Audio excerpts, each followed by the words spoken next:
Bab 276, Nasib. Tuan muda, nona muda hanya terguncang. Anda tidak perlu khawatir. Langit malam diterangi oleh cahaya bulan dan bintang yang mempesona. Di dalam gua yang gelap, api unggun menyala, menyinari 100 sosok berjubah hitam, semuanya dengan kepala tertunduk dan dalam keheningan yang khusyuk. Seorang lelaki tua berkumis putih melirik ke arah gadis yang sedang beristirahat di dekat api dengan seorang pemuda di sisinya. Pemuda itu bertanya, dia sangat terkejut, tapi mengapa? Aku sudah mengenal saudara perempuanku sepanjang hidupku. Dia tumbuh di antara makhluk spiritual dan sangat kurang ajar. Apa yang bisa membuatnya begitu takut?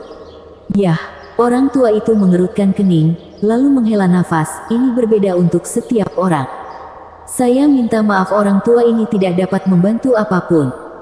Pemuda itu menghela nafas dan mengusir lelaki tua itu. Saat itulah mata gadis yang sedang beristirahat itu bergetar dan dia berkata dengan lemah, "Kakak. Lianer, kamu sudah bangun." Pemuda itu meraih pergelangan tangannya dengan gembira. Pria berjubah hitam lainnya bersukacita tapi tidak mengganggu mereka. "Lianer, apa yang terjadi padamu? Anda cukup kuat untuk mengembara di Gunung Bisking selama berbulan-bulan. Jadi kenapa kamu tiba-tiba pingsan? Itu berbahaya." Pemuda itu memandangnya dengan prihatin. Lianer mengangguk, matanya berkilau saat dia berkata dengan cemas, "Saudaraku, jangan serang Tianyu. Ia menahan musuh alami kita dan jika kita menyerang dengan gegabah kita akan sangat menderita. Klan kita akan hancur." Pemuda itu memandangnya dengan bingung. Jadi dia menopang tubuhnya yang lemah dan mulai menceritakan kembali pertemuannya dengan Zuo Fan dari awal sampai akhir. Pemuda itu terkejut. "Apa? Tianyu memiliki kekuatan mistis yang membuat binatang buas ketakutan." Wajah semua orang di sekitar mereka murung. Berita ini adalah mimpi buruk. Tianyu adalah naga sejati di antara manusia. Kami tidak bisa meremehkannya. Mengambil napas dalam-dalam, pemuda itu berdiri dan mondar-mandir sambil mengerutkan kening. "Kami, Kuan Rong, adalah ahli dalam beternak binatang buas, mampu menyapu daratan dengan pasukan binatang buas kami. Bahkan Dewa Perang, Dugu Santian, tidak berani menghadapi kita. Hanya dengan bantuan susunan dan formasinya dia dapat berdiri sejajar dengan kita. Tapi jika Tianyu memiliki seseorang yang mampu menanamkan rasa takut pada binatang, sampai pada titik mereka melanggar perintah tuannya, pasukan binatang kita akan runtuh dalam sekejap." Yang lain mengangguk, setelah mencapai kesimpulan mengerikan yang sama. Berita ini mematahkan keunggulan terkuat Kuan Rong, merampas segala cara untuk menyerang mereka. "Pemimpin muda, izinkan jenderal ini untuk membersihkan bahaya ini dari dunia." Seorang pria paruh baya tegap menangkupkan tangannya. Dari gelombang kuat yang dilepaskannya, pria ini jelas merupakan ahli Radiant Stage. Sambil merenungkannya, pemuda itu akhirnya menggelengkan kepalanya. "Tidak, Tianyu sedang berada di tengah-tengah debat esoteriknya. Kita perlu menggunakan kesempatan ini dan memeriksa teleportasi arai dari bayang-bayang. Kesalahan sekecil apapun yang kami lakukan akan membahayakan seluruh operasi kami." "Saudaraku, kamu masih ingin melakukannya." Tapi orang itu, Lianer berbicara dengan khawatir. Pemuda itu mengambil keputusan, semakin banyak alasan. "Jika kita tidak bisa menaklukkan Tianyu, kita tidak akan pernah mendapat kesempatan lagi dan akan kalah dalam setiap perang di masa depan." Mereka semua mengangguk dengan sungguh-sungguh. Lianer menghela nafas, "Tapi saudaraku, apakah pria itu benar-benar dapat dipercaya? Bisakah kita benar-benar mengalahkan Tianyu dalam satu gerakan?" "Hahaha, Lianer dan semuanya perlu bersantai. Tidak ada mata-mata yang lebih baik di Tianyu selain pria itu." Pemuda itu terkekeh, seolah-olah dunia adalah tiramnya. Kembali ke Zuo Fan, dia masih terbang di antara awan untuk mencari Luo Yunhai dan yang lainnya. Tiba-tiba, hidungnya bergerak-gerak dan dia mengubah arah. Darah. Suara mendesing. Zuo Fan mendarat di dekat sungai yang berlumuran darah dan mayat-mayat datang dari hulu. Luka di tubuh tersebut dengan jelas menunjukkan bahwa itu adalah buatan manusia. Pertempuran besar harus terjadi di hulu dan dia bergegas menyelidikinya. Discerning field-nya cukup kuat untuk mengamati 2 mil ke depan dengan sangat detail. Dia bahkan bisa melihat apa yang ada di balik dua gunung di depannya. Zuo Fan melewati mereka dengan akal sehatnya dan melihat banyak pria berkumpul di muara lembah. Dari tanda tangan mereka, dia dengan mudah mengidentifikasi mereka sebagai Luo Yunhai, Sue Ningxiang, dan klan kelas 2 dan 3 lainnya. Di luar pintu masuk lembah terdapat pengikut faksi Regent Estate yang memaksa kelompok Yunhai masuk ke lembah. Dia tidak tahu siapa mereka tetapi pemimpin mereka sangat familiar. Zuo Fan mencibir, "Ya ampun, sekarang ada orang cacat yang pergi berburu. Anda harus memiliki keinginan mati." Benar sekali, pria yang memimpin serangan terhadap Luo Yunhai adalah Forest Fleeting Dragon, Lin Xuanfeng. Meskipun naga berkaki satu, tapi dia masih memiliki kekuatan untuk mengejutkan semua orang. Judul naganya goyah sekarang, tetapi bagi rata-rata ahli surga yang mendalam, dia tidak terkalahkan. Lin Xuanfeng menatap musuh-musuhnya dengan dingin dan berteriak, "Dengarkan. Saya hanya peduli tentang klan Luo untuk menyelesaikan dendam. Saya tidak punya waktu untuk disia-siakan pada ekstra jadi tersesat. Atau Anda bisa mengikuti klan Luo ke kuburan mereka." Orang-orang itu tegang dan melirik Luo Yunhai. Jelas Lin Xuanfeng melampiaskannya pada klan Luo karena Zuo Fan merobek kakinya hingga bersih. Dendam mereka tidak ada hubungannya dengan klan kelas 2 ini. Meskipun pengikut dari bangunan bunga melayang, Sword Marquise Abode, dan Pavilion Naga terselubung adalah sekutu klan Luo, mereka tetap jauh dari bersedia membayar pengorbanan terakhir dalam mempertahankan mereka. Luo Yunhai mengetahui hal ini juga saat dia berkata dengan sungguh-sungguh, "Pertemuan kita murni kebetulan, teman-teman. Tidak perlu melibatkan diri sendiri juga. Jika Anda ingin orang cacat yang tidak berguna, nasib kita terletak pada klan Luo. Anda tidak membuat kami takut. Mengapa kamu tidak memilih kakak Zuo jika kamu punya nyali?" Suara menawan itu memotong ucapan Luo Yunhai dengan nada kurang ajar dan arogan. Sekutu-sekutunya ketakutan setengah mati. "Nona muda, jika kamu ingin mempertahankan klan Luo dan mati, silakan saja, kami tidak akan menghentikanmu. Tapi bisakah kamu tidak menyeret kami ke dalam hal ini juga? Dan mengapa kamu bahkan menyebut nama orang itu? Apakah kamu mencoba membuat Lin Xuanfeng kesal lagi? Bagaimana kita menghadapi angin puyuh itu, Lin Xuanfeng?" Mereka semua merasa ingin menangis, garis hidup mereka terputus tanpa penyesalan. Sue Gang dan Sue Lin memandang Sue Ningxiang sambil menggelengkan kepala. Mereka tahu dia menyukai Zuo Fan, tetapi mengecam Lin Xuanfeng adalah skenario terburuk.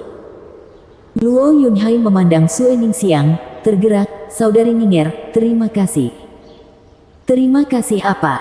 Tanpa kakak laki-laki Zuo, itu menjadi tanggung jawabku untuk membuatmu tetap aman."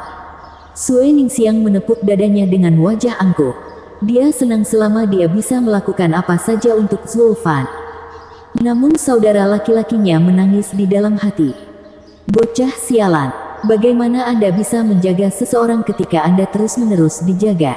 Terlebih lagi, Luo Yunhai dan 10 pengawalnya lebih kuat dari kita semua. Bagaimana kita bisa melindungi mereka?" Luo Yunhai menggaruk hidungnya, saya berterima kasih atas niat baik saudari Ninger. Tapi sebaiknya aku menggantikan kakak Zuo dan menjagamu." Ninger menepuk kepala Luo Yunhai dan tersenyum, "Sudahlah melindungiku, karena kakak laki-laki Zuo pasti sudah dekat, siap untuk terjun dan menyelamatkanku." Luo Yunhai bingung. Ninger menunjukkan cincin gunturnya sambil tersenyum, "Setiap kali aku dalam bahaya, cincin guntur menyala dan itu berarti kakak Zuo ada di sini." Luo Yunhai menghela nafas pada betapa lugu dan naifnya dia, bahkan beberapa orang mungkin mengatakan delusi. Akan lebih baik jika kakak Zuo datang tepat pada waktunya. Tetapi jika Anda pikir dia akan muncul setiap kali Anda dalam bahaya, tidakkah Anda akan menganggap hidup Anda sebagai lelucon? Saudara laki-lakinya juga mengetahui hal ini dan mencoba berunding dengannya, tetapi Sue Ningxiang menutup telinga. Ekor peri seorang gadis tidak mungkin dihilangkan. Pilihan kata-kata Sue Ningxiang pasti mendapat reaksi yang jelas dari Lin Xuanfeng. Dia kesal dan dipenuhi dengan haus darah. "Tuan Muda Lin, kami, anak buahnya melirik ke arahnya. Mata Lin Xuanfeng memerah saat dia membentak, bocah bodoh. Bunuh saja mereka semua dan selesaikan mereka. Raungannya bergema di telinga kelompok Luo Yunhai, membuat mereka takut. Hanya Sue Ningsiang yang mengamati dengan cermat Thunder Ring untuk mencari tanda-tanda apapun, menunggu secercah harapan.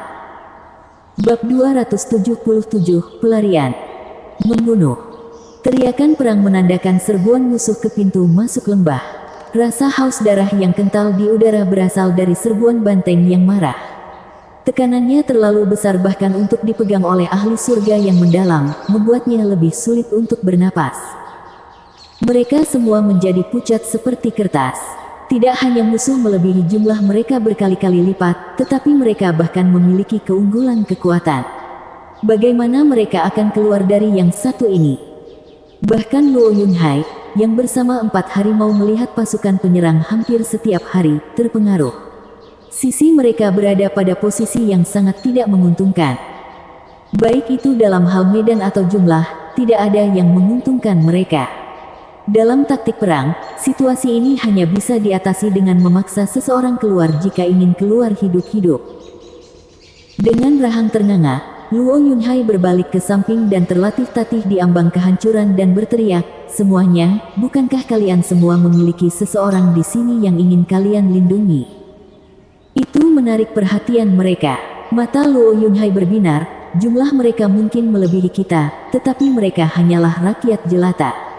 Saya dapat membantu Anda mengeluarkan orang yang Anda cintai dengan selamat. Mereka akan berada di tengah sementara kita membentuk lingkaran di sekeliling mereka saat kita keluar dari serangan musuh.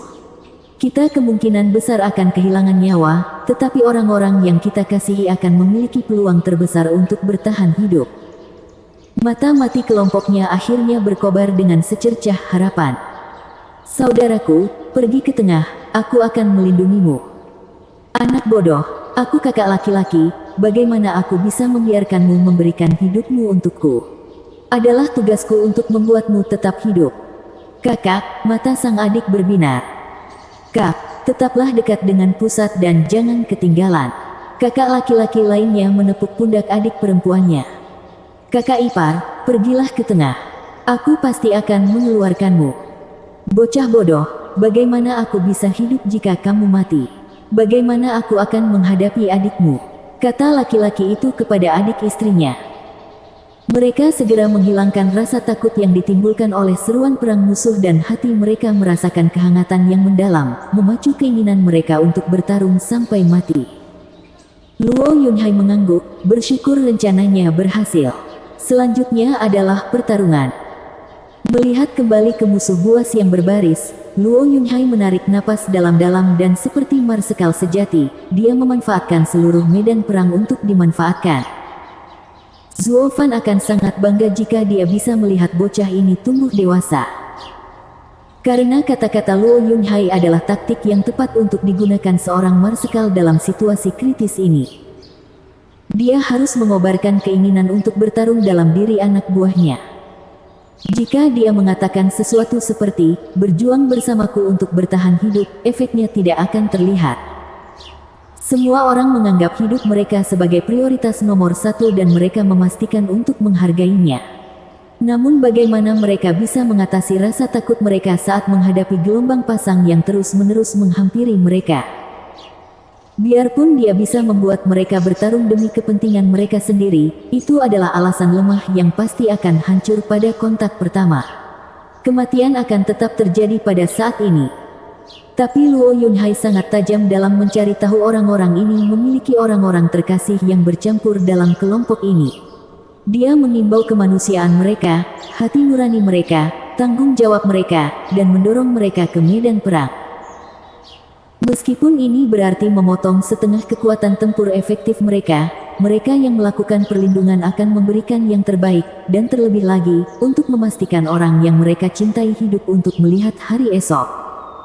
Untuk segera mengubah kelompok orang acak ini menjadi unit kohesif yang bertekad bertempur sampai mati adalah tanda dari harapan Luo Yunhai untuk menjadi seorang jenderal besar.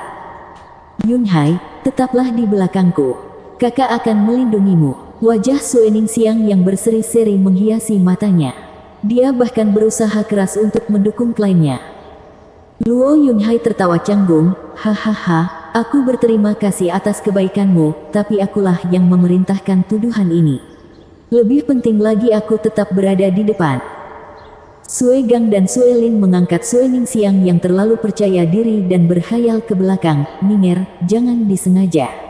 Dia lebih kuat darimu. Dengarkan saudaramu dan tetap di tengah. Biarkan saudara-saudaramu membawamu ke tempat yang aman.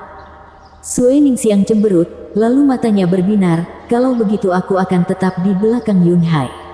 Dengan begitu aku bisa melindunginya saat dia membutuhkan bantuan. Tak berdaya, mereka tidak punya pilihan selain setuju. Di belakang Luo Yunhai juga bisa dikatakan sebagai bagian tengah kelompok. Tapi Sue Gang dan Sue Lin tidak meninggalkan sisinya. Apapun bisa terjadi secara mendadak, terutama di medan perang. Mereka harus melindunginya. Adegan serupa terjadi di sekitar mereka ketika orang-orang bertekad untuk menyelamatkan orang-orang yang mereka cintai hidup-hidup. Luo Yunhai membentuk mereka menjadi beberapa barisan, dan saat dia berdiri di depan mereka, seorang lelaki tua melangkah maju. Tuan Muda Luo, saya akan berada di sisi Anda untuk melindungi Anda. Jika saya terjatuh, tolong kirimkan kata-kata saya kepada Grandmaster Zuo. Penyesalan terbesarku adalah aku tidak cukup baik untuk menjadikan dia sebagai tuanku. Orang tua itu menggelengkan kepalanya. Zuo Fan akan memiliki wajah kaget jika dia ada di sini. Bukankah orang tua ini adalah Liu Yizhen yang sama, yang berkompetisi bersama Yan Song dalam pertemuan 100 pil? Dia ingin menjadi murid Zuo Fan, tetapi Zuo Fan tidak mau mendengarnya. Tapi bagaimana dia berakhir di sini? Luo Yunhai menghela nafas. Grandmaster Liu sangat bertekad. Jika bukan karena pengawal tuan, kami sudah lama hanya menjadi mayat di tanah. Selama kita keluar hidup-hidup, aku akan memikirkan cara agar kakak Zuo menerimamu. Terima kasih, Tuan Muda Luo. Grandmaster Liu mengangguk dengan sedih. Mari kita bicarakan hal ini setelah kita selamat. Apapun yang terjadi, bisa menunjukkan rasa hormat saya kepada Grandmaster Zuo dengan membantunya sudah cukup memuaskan. Luo Yunhai mengangguk. Grandmaster Liu sangat jujur dan benar. Bunuh. Deru perang semakin dekat. Luo Yunhai menghadapi musuh sebagai pemimpin anak buahnya, menunggu. Ketika musuh berada di jarak 100 meter, dia memimpin serangannya sendiri. Untuk orang yang kita cintai, serang. Mengaum. Teriakan menggelegar menggemakan semangat bertarungnya sendiri dan mereka melaju seperti air pasang. Musuh dibuat bingung dengan perkembangan yang tiba-tiba ini, bahkan ketika kedua pihak saling bentrok. Ledakan. Semangat mereka merosot hingga setengahnya dalam sekejap. Seolah-olah sebuah tombak menembus langit besar dan meninggalkan lubang besar, begitu pula kekuatan menembusnya seperti mentega. Musuh tampak kaget, bahkan Lin Xuanfeng yang marah. Dia menyaksikan tanpa berkata-kata saat formasi Baji melewati kelompoknya. Mereka 100 lawan 1000 milikku.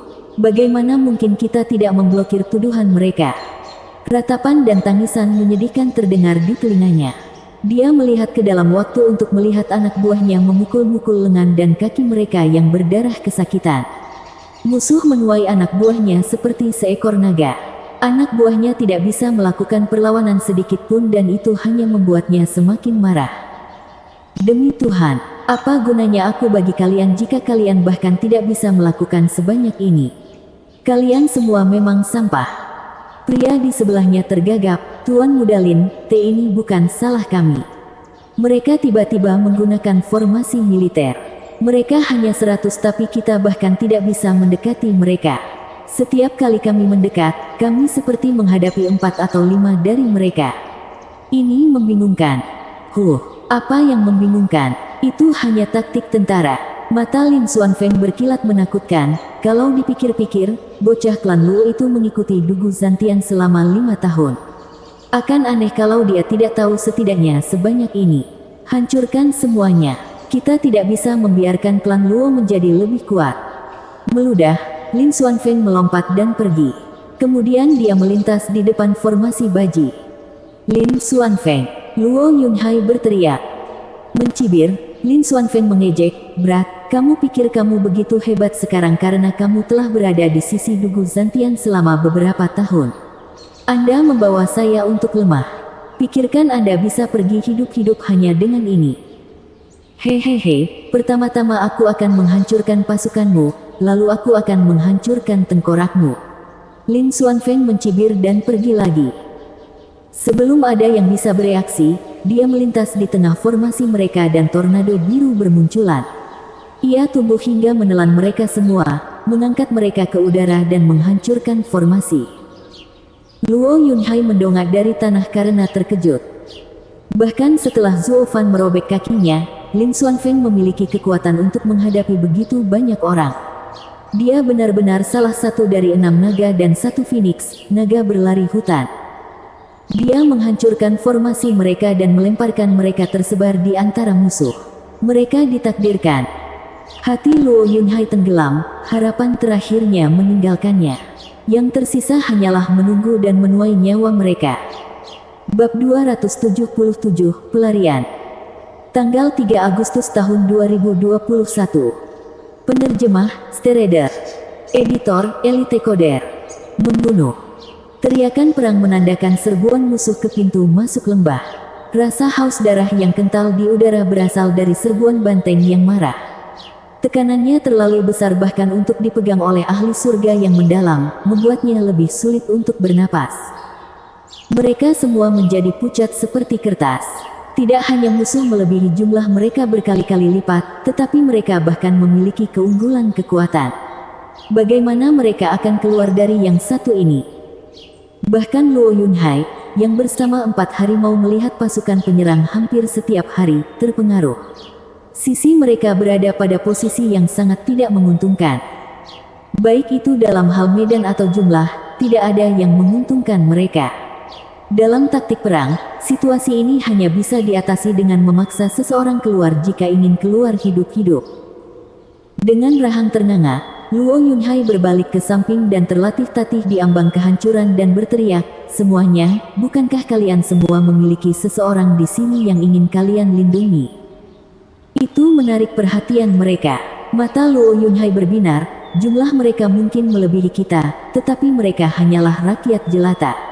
Saya dapat membantu Anda mengeluarkan orang yang Anda cintai dengan selamat. Mereka akan berada di tengah sementara kita membentuk lingkaran di sekeliling mereka saat kita keluar dari serangan musuh.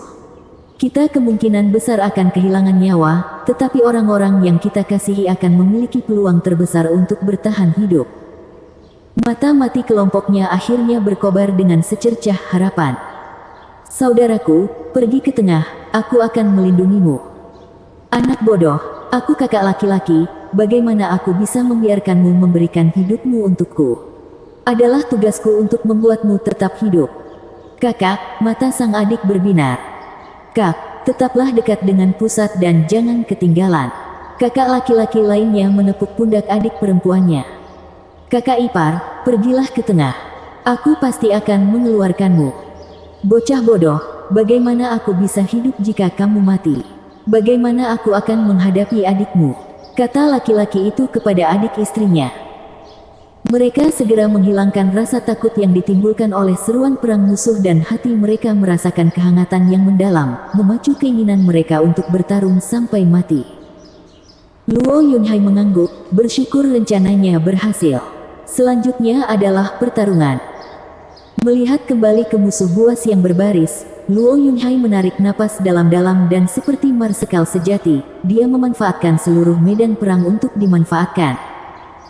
Zuo Fan akan sangat bangga jika dia bisa melihat bocah ini tumbuh dewasa. Karena kata-kata Luo Yunhai adalah taktik yang tepat untuk digunakan seorang marsekal dalam situasi kritis ini. Dia harus mengobarkan keinginan untuk bertarung dalam diri anak buahnya. Jika dia mengatakan sesuatu seperti, "Berjuang bersamaku untuk bertahan hidup," efeknya tidak akan terlihat. Semua orang menganggap hidup mereka sebagai prioritas nomor 1 dan mereka memastikan untuk menghargainya. Namun bagaimana mereka bisa mengatasi rasa takut mereka saat menghadapi gelombang pasang yang terus-menerus menghampiri mereka? Biarpun dia bisa membuat mereka bertarung demi kepentingan mereka sendiri, itu adalah alasan lemah yang pasti akan hancur pada kontak pertama. Kematian akan tetap terjadi pada saat ini. Tapi Luo Yunhai sangat tajam dalam mencari tahu orang-orang ini memiliki orang-orang terkasih yang bercampur dalam kelompok ini. Dia mengimbau kemanusiaan mereka, hati nurani mereka, tanggung jawab mereka, dan mendorong mereka ke medan perang.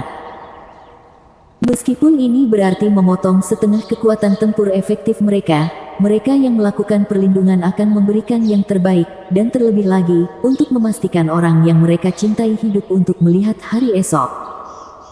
Untuk segera mengubah kelompok orang acak ini menjadi unit kohesif yang bertekad bertempur sampai mati adalah tanda dari harapan Luo Yunhai untuk menjadi seorang jenderal besar. Yunhai, tetaplah di belakangku.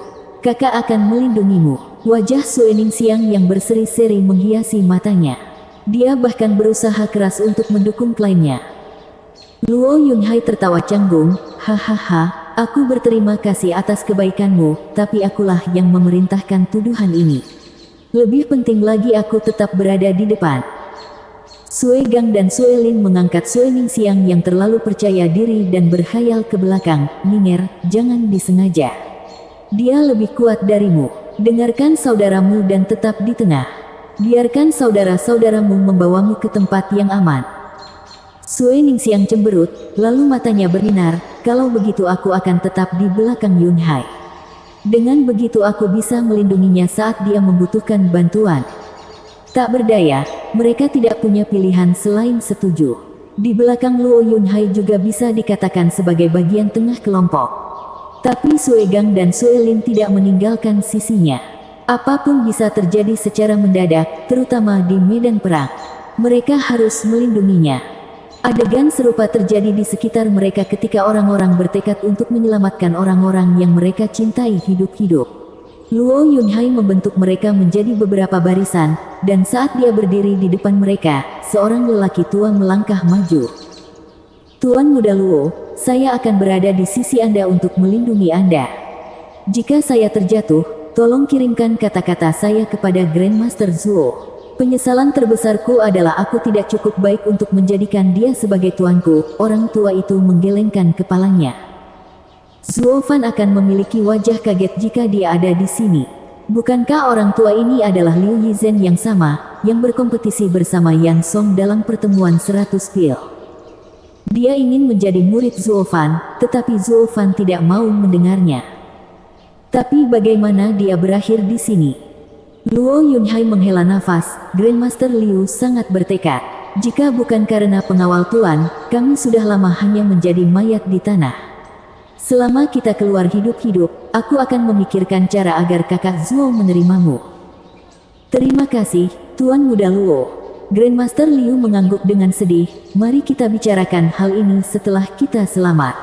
Apapun yang terjadi, bisa menunjukkan rasa hormat saya kepada Grandmaster Zuo dengan membantunya sudah cukup memuaskan.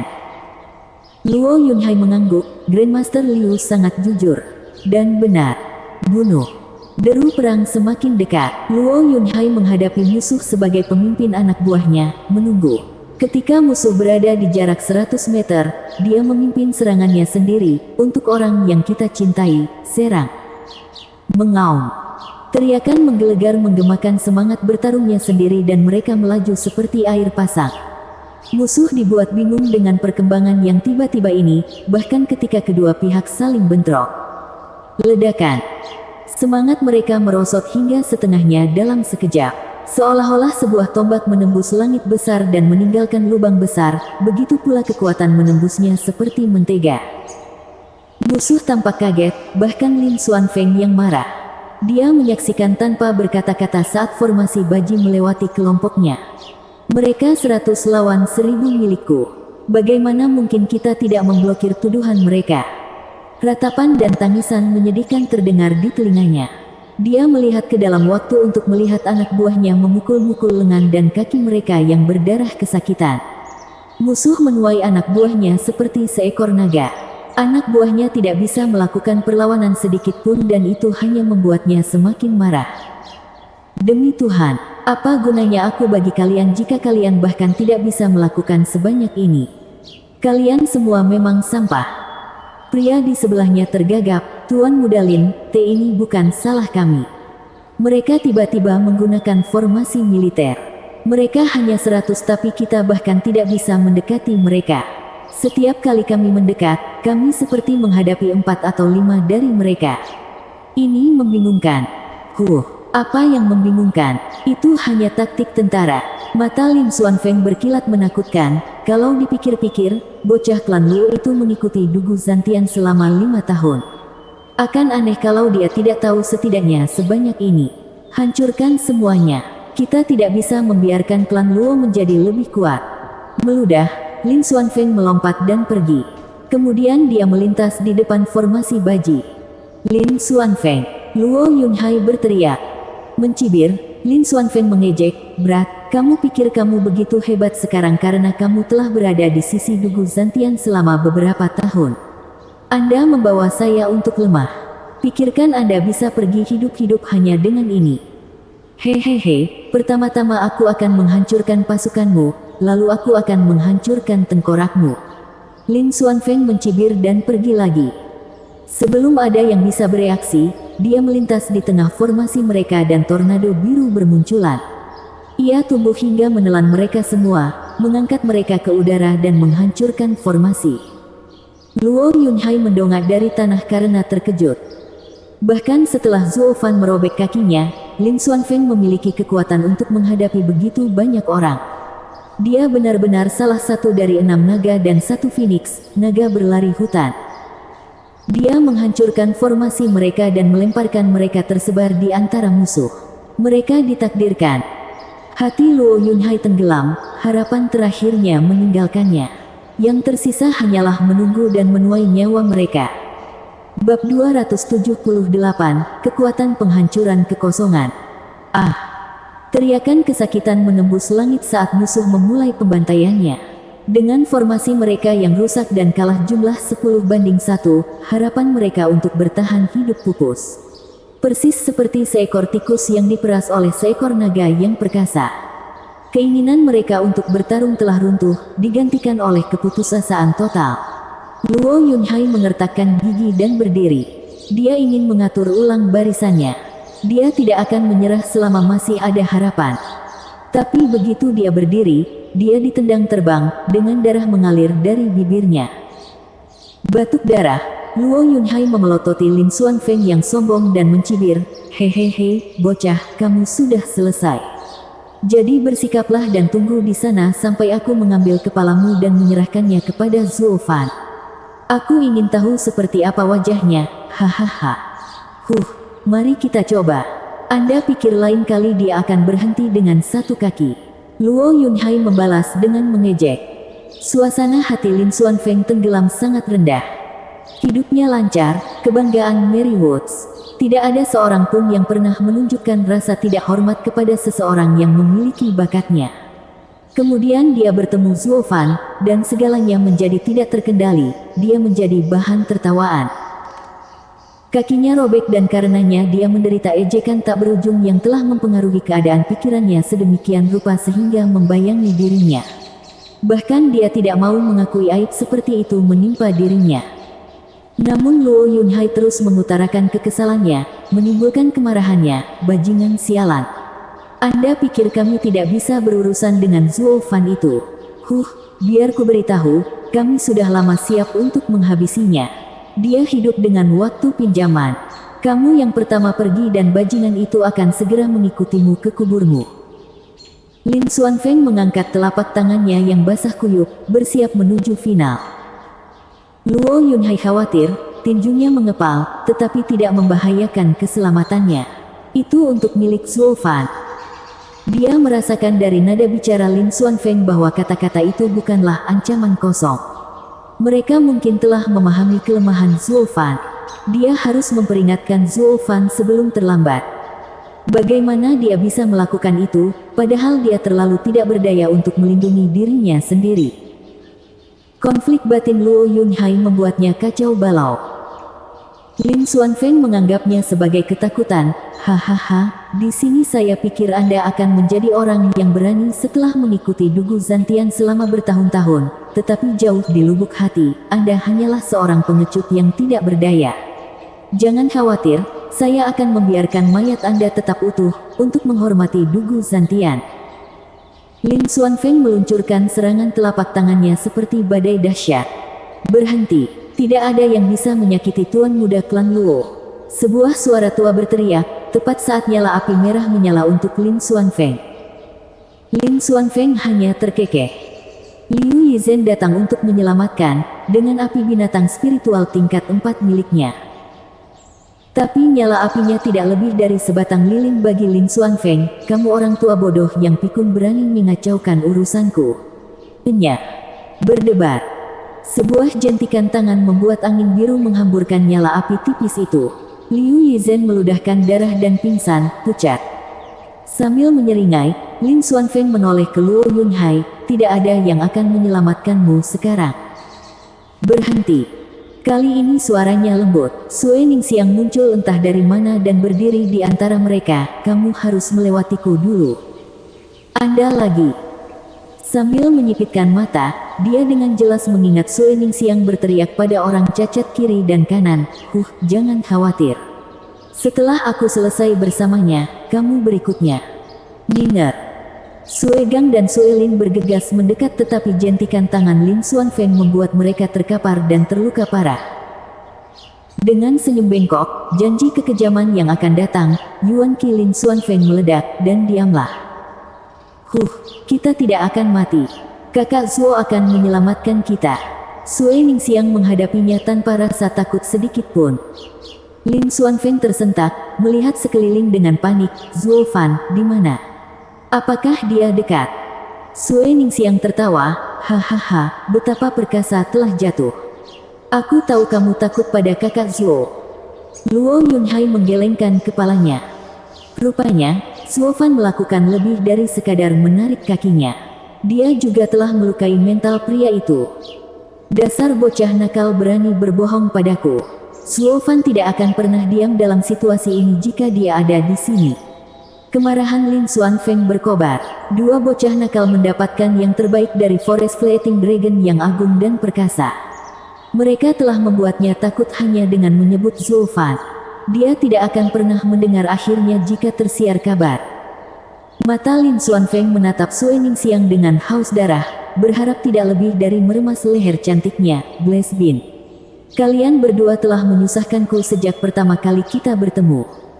Tangan Lin Xuanfeng terbungkus angin biru dan menamparkan dada Sue Ningxiang. Luo Yunhai terlalu terluka untuk mencoba menghentikannya. Dia hanya bisa melihat telapak tangan jahat itu bergerak menuju dada Sue Ningxiang. Kakak Zuo. Sue Ningxiang menangis, matanya terfokus pada cincin guntur yang sudah mati. Kemudian dia menutup matanya dan berdoa memohon keajaiban. Luo Yunhai hanya bisa menghela nafas. Zuo Fan bukanlah dewa. Mustahil baginya untuk mengawasinya sepanjang waktu seperti malaikat pelindung. Sue Gang dan Sue Lin merangkak sambil berdarah dalam upaya putus asa untuk menghubunginya. Mengapa saudari mereka yang bodoh begitu bersemangat dalam imannya? 2 kali terakhir adalah kebetulan belaka. Zuo Fan tidak akan selalu mengawasimu saat kamu sangat membutuhkannya. Jadi kenapa kamu begitu keras kepala? Lin Xuanfeng tertawa, Zuo Fan tidak akan datang bocah. Mati, hahaha. Meskipun tidak tahu apa-apa, seluruh drama mereka terbentang di depan mata Zuo Fan sejauh 2 mil berkat indera jiwanya.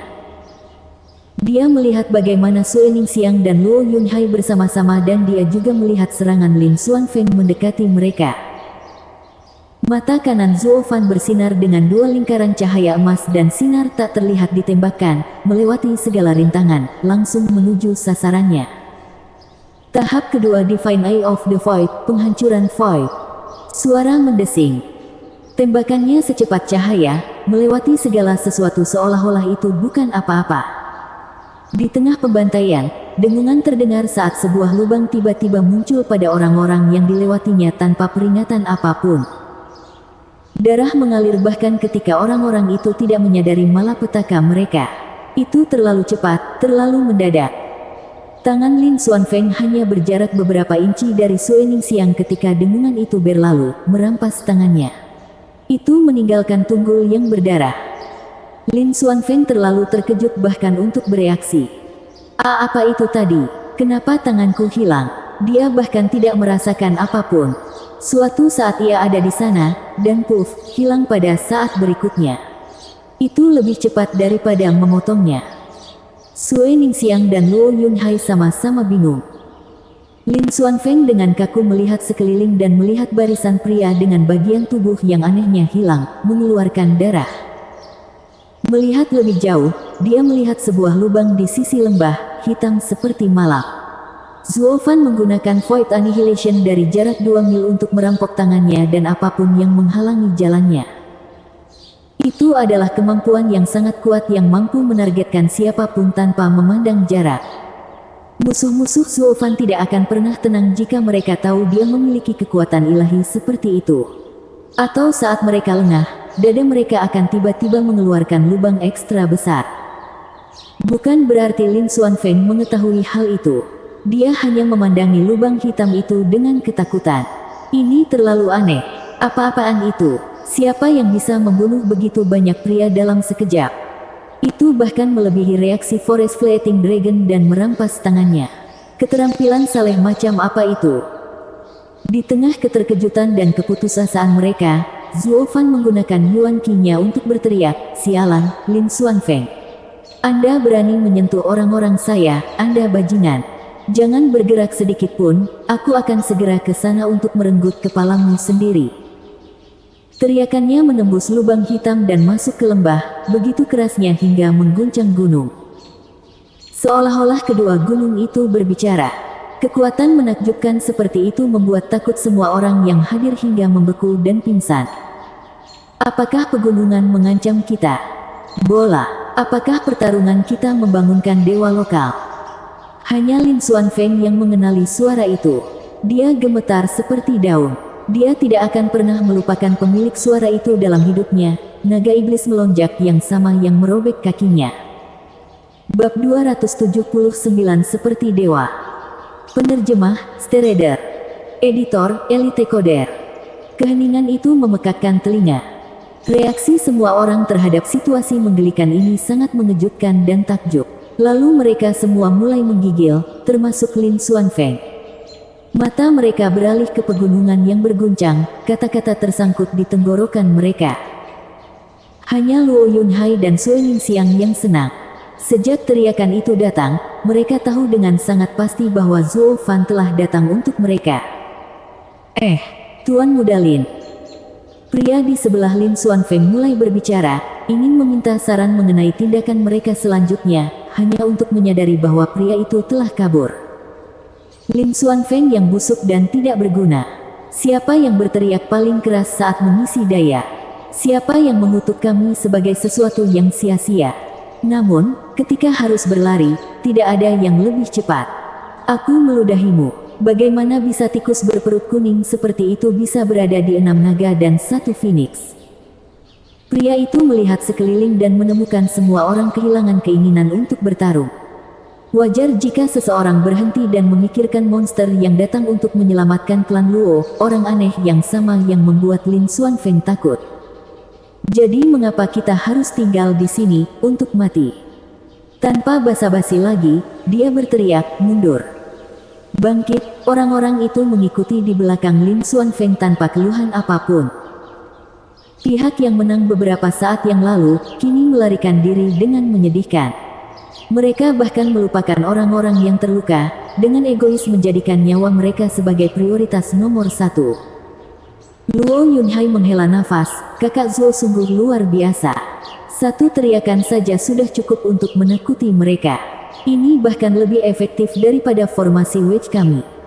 Sue Ningxiang mengangguk manis, matanya menyala-nyala. Dia bahkan belum melihat sosoknya, namun keberanian dan kekuatan Zuo Fan benar-benar mengubahnya menjadi penggemar nomor 1. Sue Gang dan Sue Lin menggelengkan kepala. Penyelamatan Zuo Fan yang tepat waktu sangat disambut, tetapi saudara perempuan mereka itu tenggelam lebih dalam ke dalam obsesinya yang tidak sehat terhadapnya. Tidak diragukan lagi, keyakinan Sue Ningxiang bahwa Zuo Fan akan ada di sana untuk menyelamatkannya setiap saat kini terukir kuat di dalam inti keberadaannya. Khayalan ini jauh dari kata sehat. Kakak-kakaknya menggelengkan kepala tak berdaya. Ning'er belum pernah mendengarkan saran mereka sejauh ini, dan penyelamatan nyaris berulang kali, atas izin Zuo Fan, hanya berhasil membuatnya semakin melawan mereka. Keduanya menghela nafas. Kemudian mereka menindaklanjuti dengan kegembiraan yang biasa karena menemukan masa hidup mereka diperpanjang dan merawat yang terluka. 15 menit kemudian, petir menandakan pendaratan sosok hitam. Mereka disambut oleh naga iblis yang melonjak, Zuo Fan. Menyurvei medan perang, Zuo Fan mengutuk, Lin Xuanfeng yang meledak itu berlari lagi. Lain kali dia tidak akan seberuntung itu. Aku akan pastikan untuk menarik kakinya yang lain dan membuatnya merangkak seperti pengemis. Orang-orang ketakutan, tetapi rasa hormat terlihat jelas dari ekspresi mereka. Dari generasi termuda Tianyu, hanya seorang demonic dragon yang berani menantang 6 naga dan 1 phoenix. Jika itu adalah mereka, tidak akan dalam 1.000.000 tahun lagi mereka akan memiliki gagasan radikal dan tidak masuk akal seperti itu, apalagi bunuh diri. Itu hanya membuat mereka melihat Zuo Fan dari sudut pandang baru, membuatnya sangat kagum. Ini adalah pria yang benar-benar tak kenal takut, pria yang berani dan gagah berani tanpa akhir. Mengabaikan para petani ini, mata Zuo Fan menatap Sue Ningxiang dan Luo Yunhai dengan gembira. Apakah kamu baik-baik saja? Sue Ningxiang menggelengkan kepalanya, malu-malu. Jangan khawatir, kakak Zuo, aku baik-baik saja. Aku tahu kamu akan datang dan menyelamatkanku. Dia kemudian menyentuh cincin gunturnya. Zuo Fan terkekeh dan melambai, saat cincin guntur di tangannya berkilau. Kakak Zuo, Grandmaster Liu sudah memberiku pil penyembuhan. Saya akan segera kembali sehat sepenuhnya. Luo Yunhai tersenyum dengan wajah pucat. Mengangkat alisnya, Zuo Fan menoleh ke orang tua itu, Grandmaster Liu. Hahaha, Grandmaster Zuo, sudah lama sekali.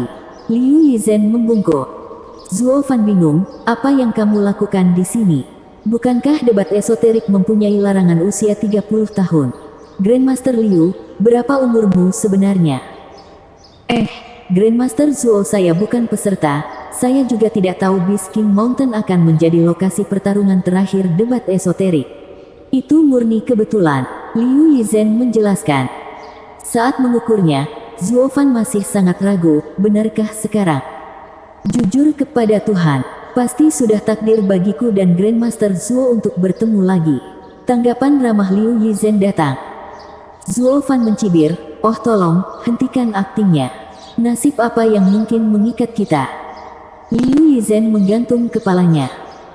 Luo Yunhai menyela, kakak Zuo, kami beruntung memiliki Grandmaster Liu di sini atau lebih banyak lagi yang akan binasa. Dia adalah dermawan klan Luo. Kudengar dia sangat ingin menjadikanmu sebagai tuannya, bagaimana jika... Liu Yizhen, sudah lama sekali, tapi kamu masih belum yakin dengan ide ini. Zuo Fan memotongnya sambil menatap Liu Yizhen. Liu Yizhen mengangguk dengan marah, ya. Alkimia Grandmaster Zuo adalah puncak di antara semua alkemis yang pernah saya lihat. Menjadi muridmu adalah keinginan seumur hidupku. Dalam hal itu, Zuo Fan menyipitkan mata, baik, kami kekurangan tenaga dan kedatangan Anda yang tepat waktu sangat kami harapkan. Jika Anda dapat melindungi klan Luo dalam debat esoterik ini, saya akan cenderung mempertimbangkan kembali permintaan Anda, demi layanan yang Anda berikan. Saya akan melakukan yang terbaik dan memenuhi harapan Grandmaster Zuo. Liu Yizhen membungkuk. Zuo Fan mengangguk. Luo Yunhai sangat senang dan menangkupkan tangannya ke Liu Yizhen, sambil juga gembira karena dia berhasil mengayunkan Zuo Fan. Liu Yizhen menjawab dengan baik, berterima kasih padanya karena membuat Zuo Fan yang dingin seperti 7 tahun lalu memberinya perhatian. Dengan cara ini, Liu Yizhen bergabung dengan klan Luo, merawat yang terluka. Karena Zuo Fan tidak melakukan apa-apa, dia berjaga di pintu masuk lembah. Karena pria inilah pria itu bisa sembuh dengan damai. Seorang demonic dragon setara dengan 6 naga dan 1 phoenix. Tidak ada seorang pun di luar sana yang bisa membuat mereka merasa lebih aman. Zuo Fan berjaga selama 10 hari, menunggu yang lain sembuh. Namun sementara pertempuran di sisi ini berakhir, pertempuran lain hampir meletus. Di bagian hutan yang subur, sebuah batu giok yang menjulang setinggi 2 orang berdiri di samping pohon besar. Jika dilihat lebih dekat, batu itu sangat mirip dengan batu elemental nasional. Justru susunan jenis kayu yang mengiring mereka kembali. Di kedua sisinya ada 2 angkatan bersenjata.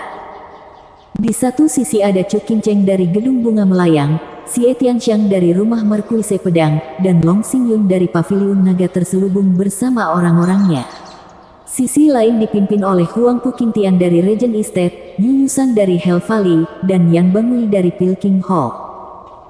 Yang mereka butuhkan hanyalah percikan untuk melemparkan tempat ini ke dalam kekacauan perang. Kebuntuan mereka terlihat jelas di luar deretan pintu keluar kayu, ketika setiap klan dan rumah besar di kota Naga Cloud menyaksikan dengan gentar. Huang Pu Tianyuan mencibir, berbicara tinggi dan perkasa namun dengan santai pada saat yang sama.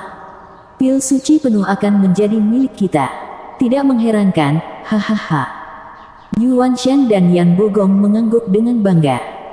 Rasanya sangat menyenangkan, sangat sombong, berdiri di dekat Regent Estate. Gedung Bunga Melayang, Paviliun Naga Terselubung, dan pemimpin Rumah Markuise Pedang tampak seperti sedang termenung. Mereka tidak punya pilihan selain mengakui bahwa pertarungan ini akan berlangsung sepihak. Kehadiran Huang Pu Qingtian saja sudah mengubah situasi pertempuran ini menjadi tidak menguntungkan mereka. Pil suci penuh berada sebelum pintu keluar kayu, dan kelompok Chu Qingcheng lah yang menemukannya pertama kali. Namun tidak ada yang menyadari faksi Huang Pu Qingtian membuntuti mereka. Pertarungan memperebutkan Brimming Secret Pill berada di ambang penyalaan, tetapi faksi mereka tidak memiliki harapan untuk mengalahkan yang lain, tidak dengan Dewa Naga yang mengguncang surga dalam campuran. Monster sialan. Nenek menggertakkan giginya, sementara Huang Pu Tianyuan tertawa tak terkendali. Suge Changfeng hanya memutar-mutar kumisnya sambil berpikir, memang. Satu sisi memiliki keanehan alam, sedangkan sisi lain memiliki monster yang belum datang. Segalanya bukan pertanda baik bagi mereka. Menyerah disarankan. Hal itu menarik perhatian orang banyak. Ya, Dewa Naga Pengguncang Surga ada di sana dan Zhou Fan tidak terlihat. Dari apa yang mereka dengar tentang kontak pertama kedua monster itu, Zhou Fan dapat bertahan melawan Dewa Naga yang mengguncang surga. Tapi di mana bagian terpenting mereka pada saat genting ini? Orang-orang mulai menyesal. Sekutu apa dia jika dia tidak muncul saat dibutuhkan? Aho. Menghadapi matahari pagi, Zhou Fan dilanda bersin yang tidak dapat dipahami yang membuat seluruh tubuhnya menggigil. Apa-apaan? Siapa yang berbicara di belakangku? Zhou Fan menggosok hidungnya karena marah. Bab 280, Kekuatan 1. Ketuk. Setiap langkah Huang Pu Qingtian menanamkan martabat dan kemuliaan, tidak dipaksakan atau terburu-buru. Kelompok Chu Qingcheng terkesima, mengambil langkah mundur secara kontras. Tekanannya begitu besar, setiap langkahnya membuat mereka mundur lebih cepat. Bangunan Bunga Melayang, Paviliun Naga Terselubung, dan tempat tinggal Markuise Pedang memiliki ribuan orang di belakang mereka, namun hanya berhadapan dengan satu orang, mereka semua menjauh ke belakang. Adegan yang benar-benar menggelikan dan menggelikan. Namun bagi pihak-pihak yang terlibat, humor adalah hal terakhir yang ada dalam pikiran mereka. Saat berhadapan dengan kepala 6 naga dan 1 phoenix, Huang Pu Qingtian, yang bisa mereka rasakan hanyalah ketakutan dan ketakutan. Yu Yusan dan Yan Bangui juga memiliki ribuan orang di belakang mereka yang hanya berdiri di sana, mengawasi faksi lain dengan jijik. Saat menghadapi Huang Pu Qingtian, siapapun akan mendapatkan pemandangan yang menyedihkan. Jika mereka berpindah tempat, kelompok Yu Yusan yakin mereka akan berakhir dengan cara yang sama. Mengapa situasi berubah sedemikian rupa? Semuanya disebabkan oleh nasib buruk kelompok Chu Qingcheng. Atau mungkin karena hanya tahu sedikit tentang Regent Estate, namun bersikeras menjadikan mereka musuh. Berapa lama kamu akan mengelak? Huang Pu Qingtian berhenti di suatu titik, dengan senyum berseri-seri dan mulia, serahkan pil suci penuh dan aku akan melepaskanmu. Sambil mengerutkan kening, Chu Qingcheng mengertakkan gigi dalam diam. Sekutu-sekutunya mengepalkan tinjunya karena cemoohan telanjang itu. Menyerahkan apa yang ditemukan ketiga rumah itu merupakan penghinaan total. Long Xingyun merenung, sebaiknya kita fleksibel. Dan tersenyum, Tuan Muda Huangpu, apakah ini yang dilakukan Tuan Muda tertua Regent Estate? Anda tidak berbeda dari bandit yang tidak tahu malu pada saat ini. Ada 4 Brimming Secret Pill di luar sana, jadi mengapa Anda secara khusus mengejar pil kami? Hahaha, Long Xingyun, aku tahu kamu pembicara yang lancar, mengkhotbahkan kesesatan. Benar, Regent Estate tidak terlalu suka merampokmu, tapi apakah kamu lupa? Ini di sini adalah debat esoterik, di mana mungkin benar. Semuanya milik yang terkuat. Sambil mencibir, mata Huangpu Qingtian berkilat dengan keserakahan dan menyambar udara, itulah mengapa semuanya akan menjadi milikku. Lebih baik kau serahkan sekarang, atau apa, bertarung. Bentak Xie Tianxiang saat dia menembak ke udara, menghunus pedangnya dan melepaskan energi yang begitu mengejutkan hingga mencapai langit. Energi pedang itu menggetarkan semua orang yang melihatnya, merasa seolah-olah 10.000 pedang akan menembusnya. Bahkan Yan Bangui dan Yu Yusan menjadi serius, menatapnya sambil menghela nafas. Xie Tianxiang adalah bakat pedang sejati. Ini adalah pertama kalinya mereka melihat energi pedang mencapai tingkat seperti itu. Kalau dipikir-pikir, mereka bukanlah tandingannya dalam pertarungan langsung. Long Xingyun menatap sosok yang melayang tertegun. Sudah beberapa hari, bagaimana dia bisa menjadi begitu kuat? Dan lagi, sikap tenang Huangpu Qingtian membuat Long Xingyun menghela nafas. Dibandingkan dengan monster ini, perjalanan Xie Tianxiang masih panjang. Namun meski begitu, mereka tetap harus berjuang. Long Xingyun mengarahkan tangannya ke depan.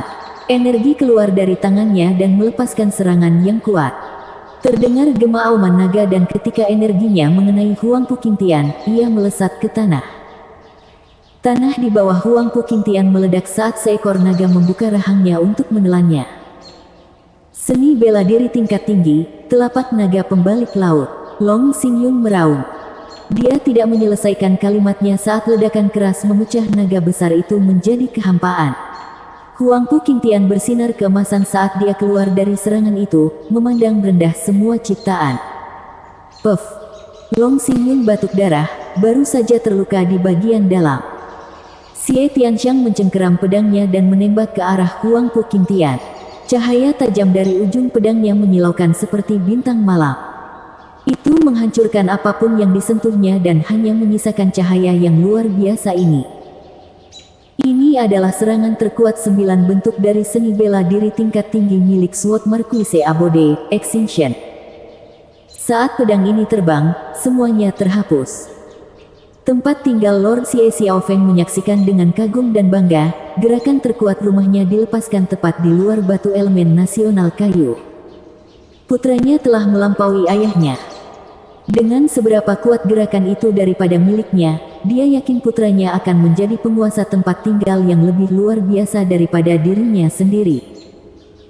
Huangpu Tianyuan mengolok-olok kediaman Lord Xie, untuk menjadi begitu bangga dengan prestasi kecil putramu, bukankah kamu mungkin berpikir begitu sedikit tentang dia?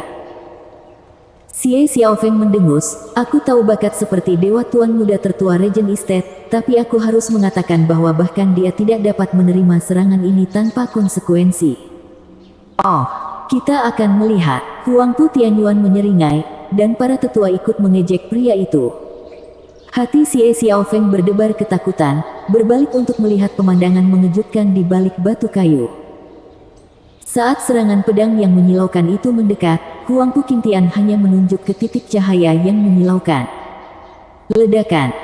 Ruang retak dan tampaknya telah robek terbuka. Cahaya keemasan terang bertemu dengan serangan pedang, menelannya utuh. Serangan pedang yang maha kuasa, hancur di bawah kekuatan jari dan memaksa Xie Tianxiang meludahkan darah. Dia berlutut, meski hanya menerima luka ringan. Bagaimana? Xie Xiaofeng menangis. Huangpu Tianyuan tertawa, tempat tinggal Tuan Xie, sudah kubilang, bakat anakku berada pada level tersendiri. Berbicara tentang kekuatan, dia telah melampaui ayahnya sejak 5 tahun lalu. Katakan apa? Mereka masih mencoba memproses perkembangan ini, namun sekarang mereka mendapati Huang Puqingtian telah lama melampaui penguasa perumahan saat ini.